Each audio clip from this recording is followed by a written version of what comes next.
A very pleasant morning to everyone. We should be grateful to God for the gift of another day, for the gift of life, a new day. A new day is all about new beginning in life. It is a way you need to strive. A new day brings a new hope. A new day brings a new scope. So start your day with a smile to root for that extra mile. Have a lovely day. And we are stepping into another week. The week begins with Monday. Monday is the perfect day to correct last week's mistakes. Let today be the start of something new. We did it last week. We can do it again this week, even better. Let's be awesome together. The week is yours. Own it. So happy new week, dear students. It's time for prayer. It's time to surrender this new week at the feet of the Lord, imploring His help, imploring His assistance to walk along with us, that we make every minute of this new week into a fruitful one.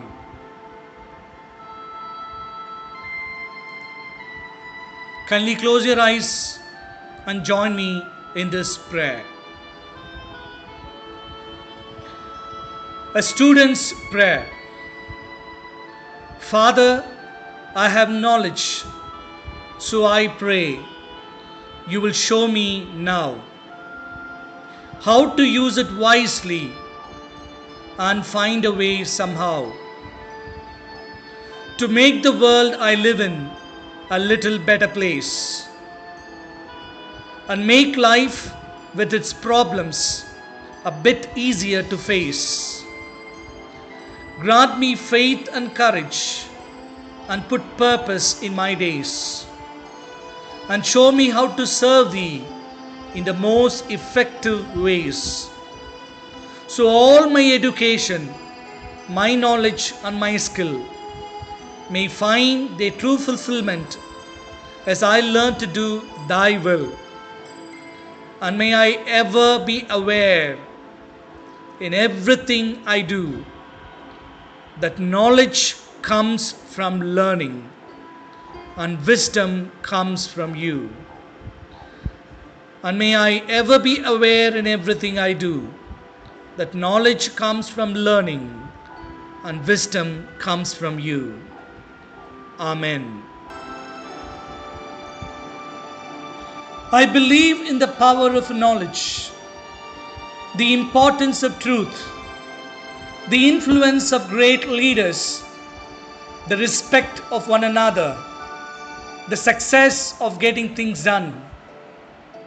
But the belief of not trying is not one of my beliefs. I believe in making a change. I believe in coming together. I believe in ending ignorance. And I believe in living your life to the fullest. If knowledge is power, then wisdom is control. It's time for us to widen our understanding of the world.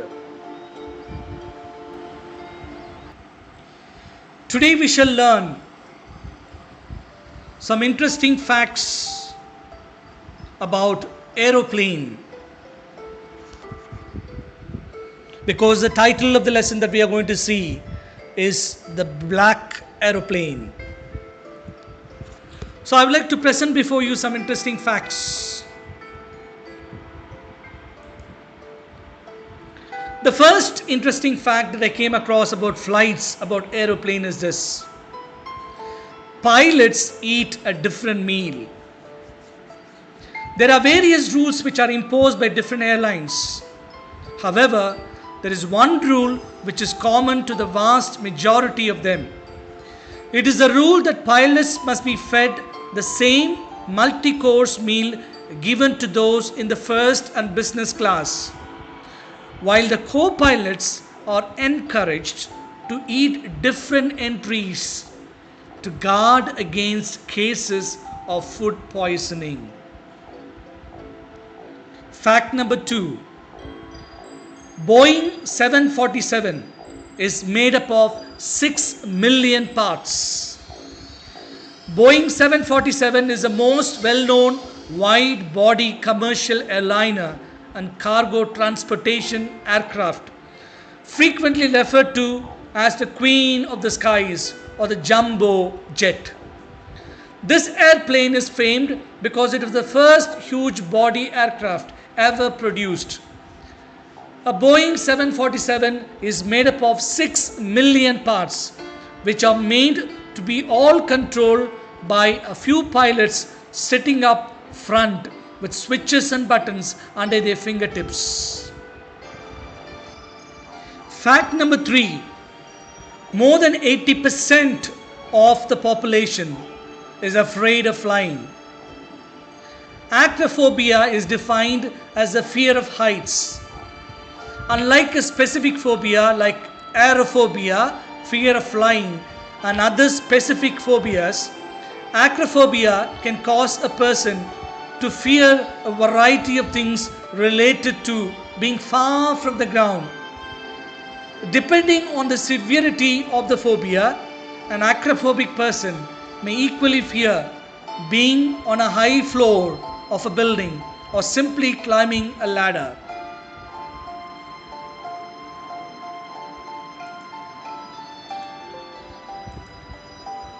Fact number 4.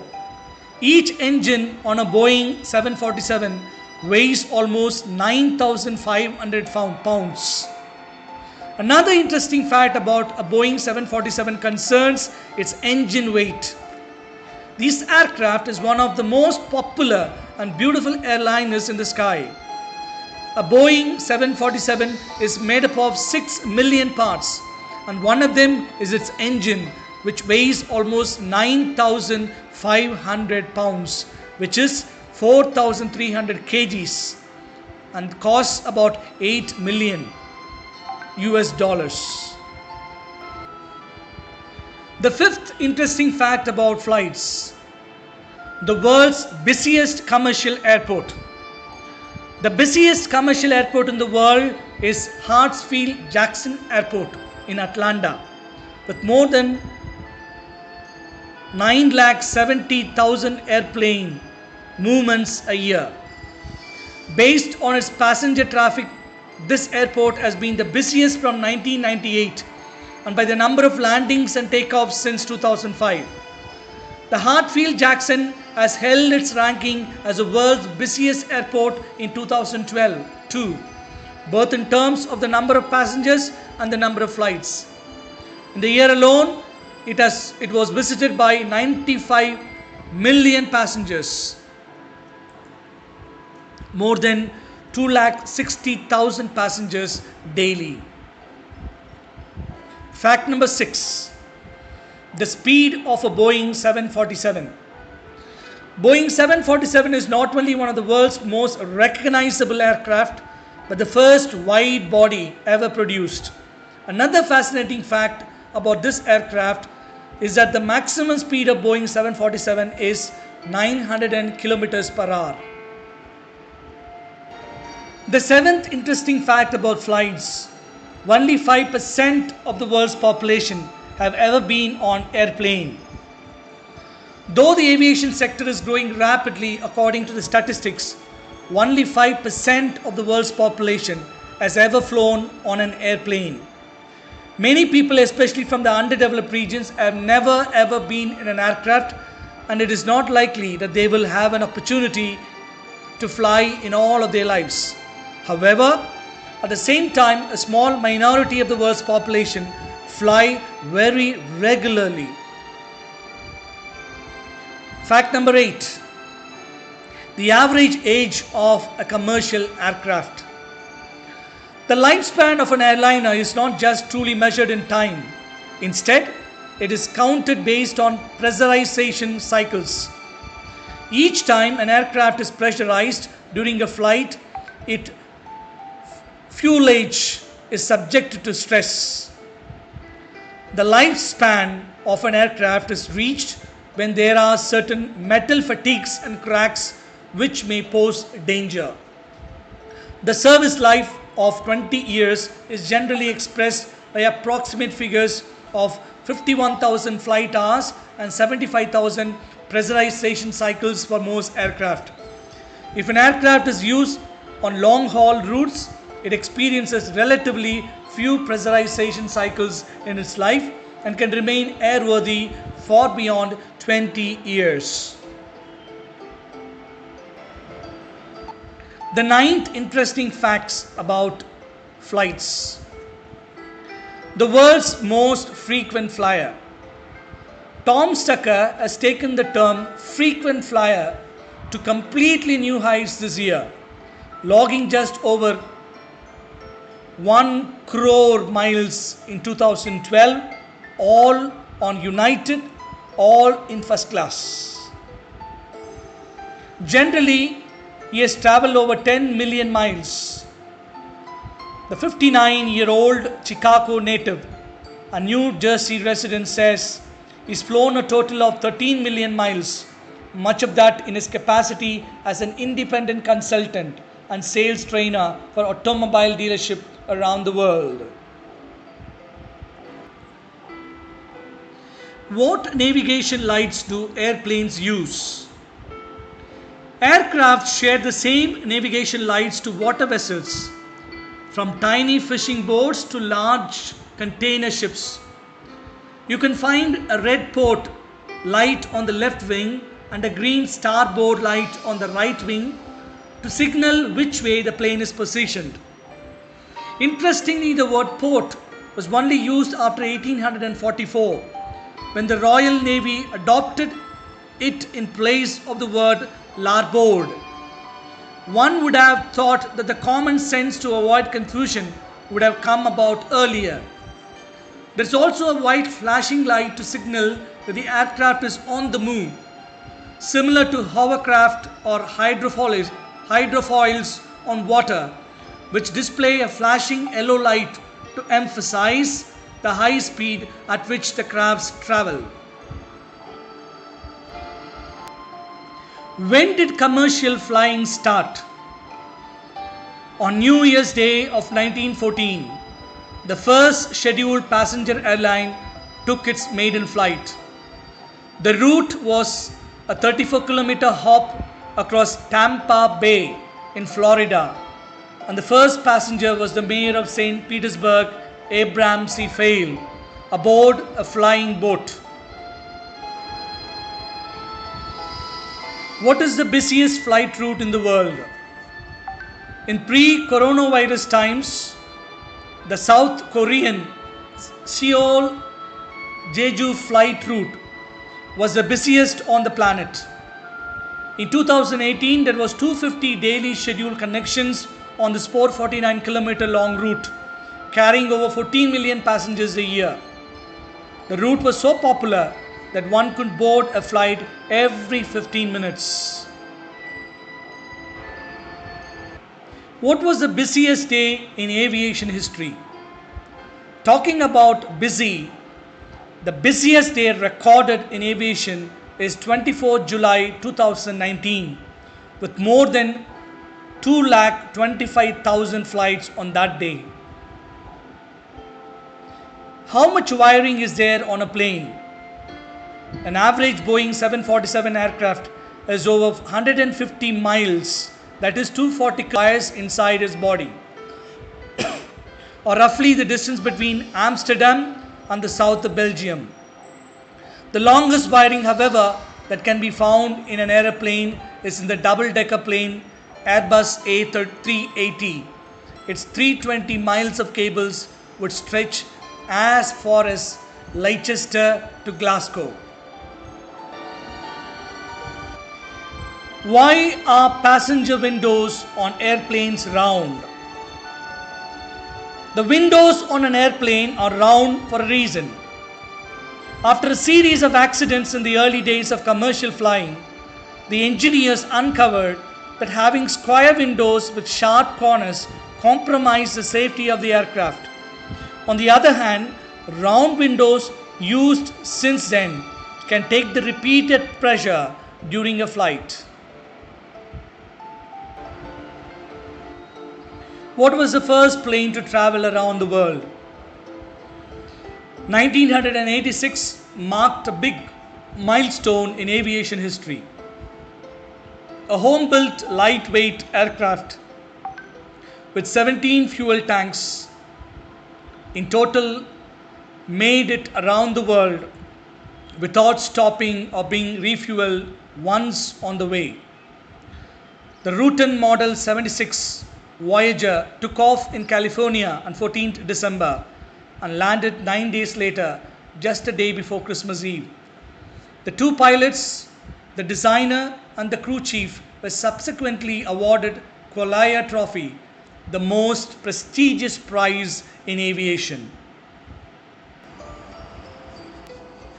Now we shall move on to the lesson proper.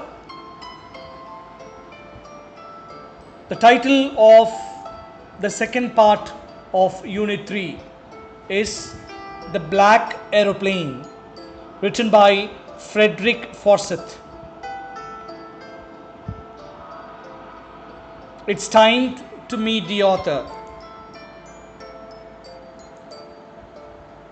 You can have a look at the photograph of Frederick Forsyth as a young man and as a senior guy. Now let us learn certain facts about Frederick Forsyth. His full name is Frederick McCarthy Forsyth. He was born on 25th August 1938. He is an English novelist, journalist, former spy, and occasional political commentator. He is best known for thrillers such as The Day of the Jackal, The Odessa File, The Fourth Protocol, The Dogs of War, The Devil's Alternative, The Fist of God, The Veteran, Avenger, The Afghan, The Cobra, and Kill List. Before becoming a journalist, Forsyth completed his national service in the Royal Air Force as a pilot, where he flew the de Havilland Vampire. He joined Reuters in 1961 and later the BBC in 1965, where he served as an assistant diplomatic correspondent. Forsyth reported on his early activities as a journalist. His early career was spent covering French affairs and the attempted assassination of Charles de Gaulle. He had never been to what he termed Black Africa until reporting on the Nigerian civil war between Biafra and Nigeria as a BBC correspondent. He was there for the first 6 months in 1967, but few expected the war to last very long, considering the poor weaponry and preparation of the Biafrans when compared to the British armed Nigerians. After 6 months were over, however, Forsyth, eager to carry on reporting, approached the BBC to ask if he could have more time there. Frederick noted their response, and he says, "I was told quite bluntly then, it is not our policy to cover this war. This was a period when the Vietnam War was front page headlines almost every day, regarded broadly as an American cock-up, and this particularly British cock-up in Nigeria was not going to be covered. I smelled news management. I don't like news management, so I made a private vow to myself. You may, gentlemen, not be covering it, but I am going to cover it. So I went and flew out there and stayed there for most of the next 2 years." He thus returned to Biafra as a freelance reporter, writing his first book, The Biafra Story, in 1969. In August 2015, Forsyth revealed that in Biafra he began work as a spy for M16, a relationship that continued for 20 years. He claimed he was not paid. He is an occasional radio broadcaster on political issues and has also written for newspapers throughout his career, including a weekly page in the Daily Express. In 2003, he criticized gay bashers in the churches in the Guardian newspaper. He has narrated several documentaries, including Jesus Christ Airlines, Soldiers, A History of Men in Battle, and I Have Never Forgotten You, the life and legacy of Simon Wiesenthal. So, having learned something about the author of the lesson, The Black Aeroplane, Frederick Forsyth, let me introduce the lesson. The lesson Black Aeroplane by Frederick Forsyth reflects on how one's judgment gets distorted due to fantasizing and how it creates problems. In this chapter, the narrator is a pilot who is so eager to meet his family and have a good breakfast that he takes the wrong decision of facing the storm instead of doing the right thing. Miraculously, he somehow manages to escape with the help of a mysterious aeroplane. Let me introduce the theme of the story. The Black Aeroplanes is a mystery story with possibly supernatural elements. The author is saved by a mysterious pilot flying a black aeroplane. On landing safely and inquiring about the identity of his savior, the author is shocked to learn that his plane was the only aircraft that had been spotted on the radar. Apparently, there was no other aircraft flying up there in that storm. There are 5 significant stages in the story. The first, the author calls Paris control. The author contacts them for directions and they immediately answer, asking him to turn 12 degrees west towards England. This event is significant because it reassures the author with a sense of connectedness with the world. Flying alone is a dead night at a high altitude can sometimes be unsettling. It also contrasts with what happens a little later when the author loses touch with the control room and has no idea where he is. The second significant stage in the story, the author sees the storm clouds. This is the moment which determines the course of the story. It also foregrounds the conflict in the mind of the pilot. He is running out of fuel and is well aware that flying the plane through the clouds is fraught with risk. The best course of action would be to turn back to Paris. But his desire to get home and have a good big English breakfast gets the better of him and he decides to take the risk. And the third significant stage in the story, he is lost in the clouds. This presents a sharp contrast to the time when he began his journey, when there wasn't a cloud in the sky. Now there is no answer from Paris control or from the radio, robbing him of all sense of security and connectedness. The fourth stage in the story, he sees another aircraft in the clouds. This comes as a most unexpected boon just when he has begun to feel disheartened. The sight of another pilot in that all-encompassing darkness. The pilot directs him out of the storm clouds and brings him to safety. And the final stage in the story, the final twist in the narrative. The author is completely taken aback by the revelation that there was no other plane apart from his own flying that night. It not only leaves him guessing who the other pilot could be, but also gives the story a touch of the supernatural. Let me move on to the next stage of the explanation of the text proper. I expect you to read the text by yourself in order to save time. Paragraph 1 and 2, what do they mean? It was night time when the sky was clear and the stars could be seen twinkling. The pilot felt peace in being above a country that had fallen asleep while he was flying over France to England. It was 1:30 in the morning and he was fantasizing about holidaying with his family. When the aircraft was in France, the pilot thought of informing Paris control personnel about its presence and for instructions. At that time, lights from Paris city were blaring at him. He informed the control agency, to which they replied with further instruction on directions. The control room at Paris instructed him to turn 12 degrees towards the west.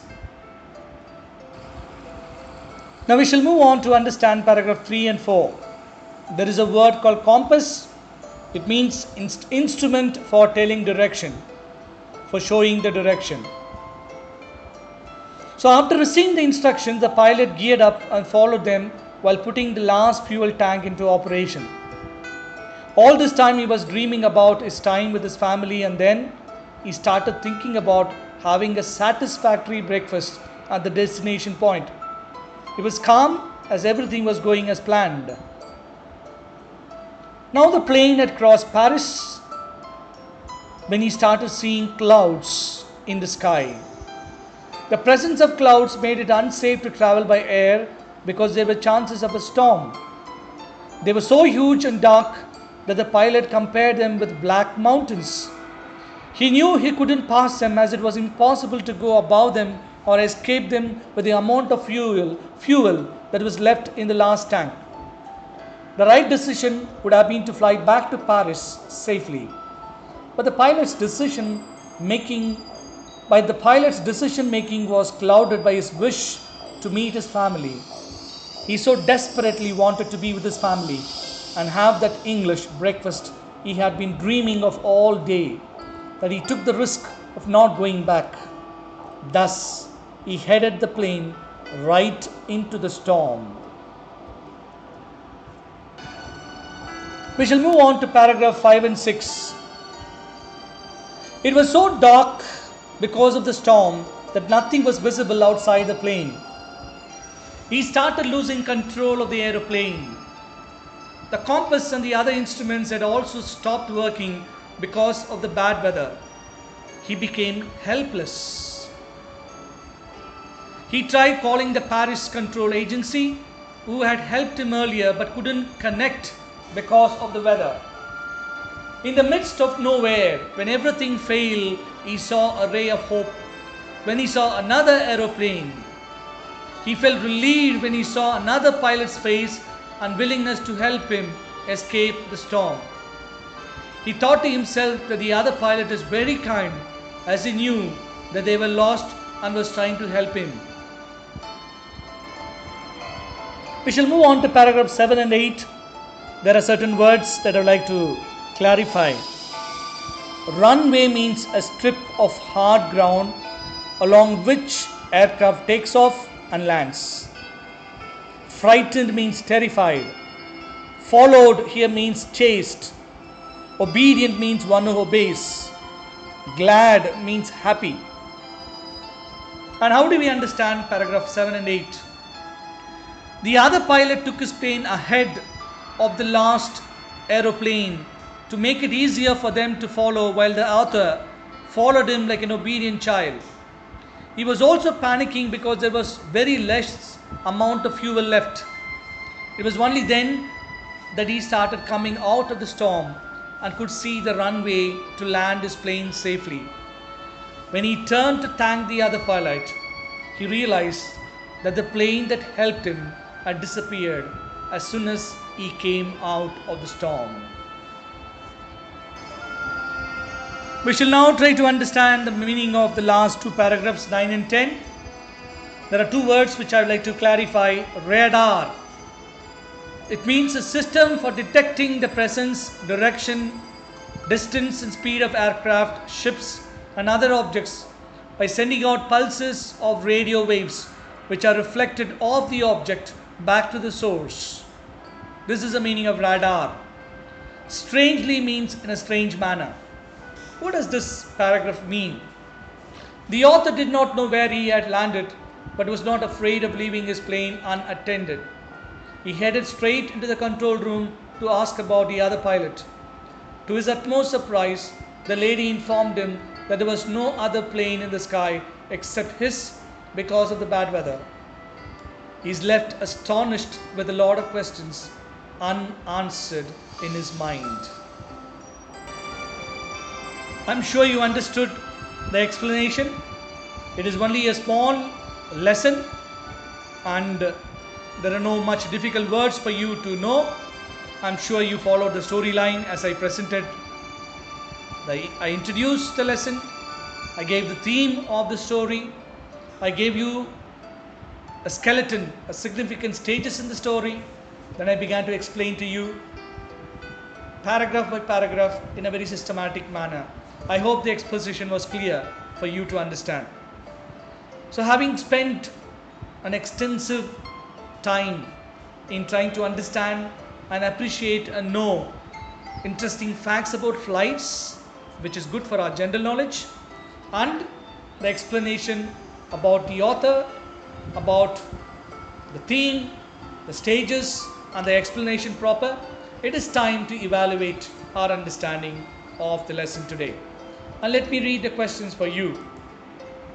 Boeing 747 is made up of dash million parts. Question number 2.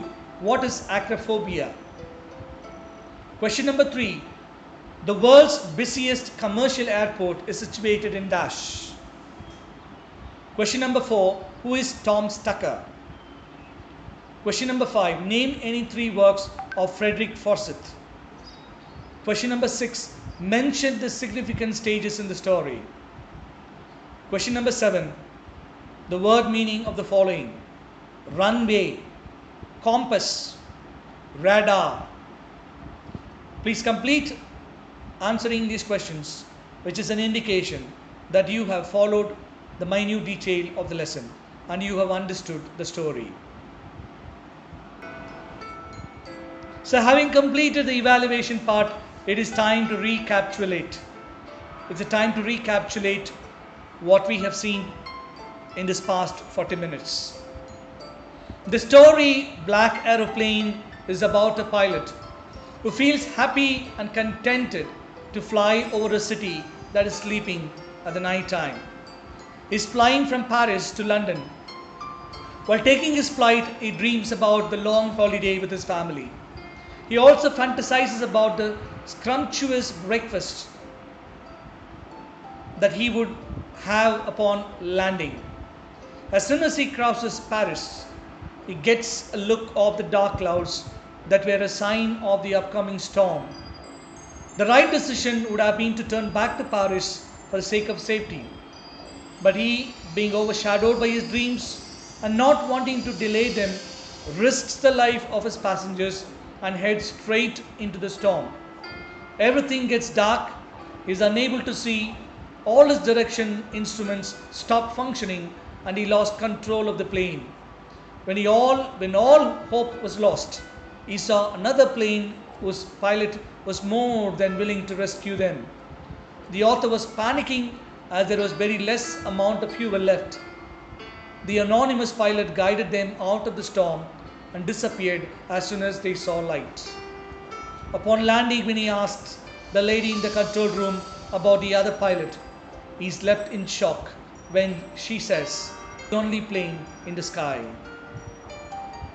I'm sure you enjoyed this particular story and all the other extra informations, the interesting facts that I presented about aircraft, aeroplane. We have reached the last stage of our class, and thank you for your patient listening to all the exposition that which is presented today, things which are presented outside the textbook to widen our general knowledge, things from the textbook to make our understanding better. So thank you once again. Have a nice day. It's time to say goodbye until we meet tomorrow. God bless you.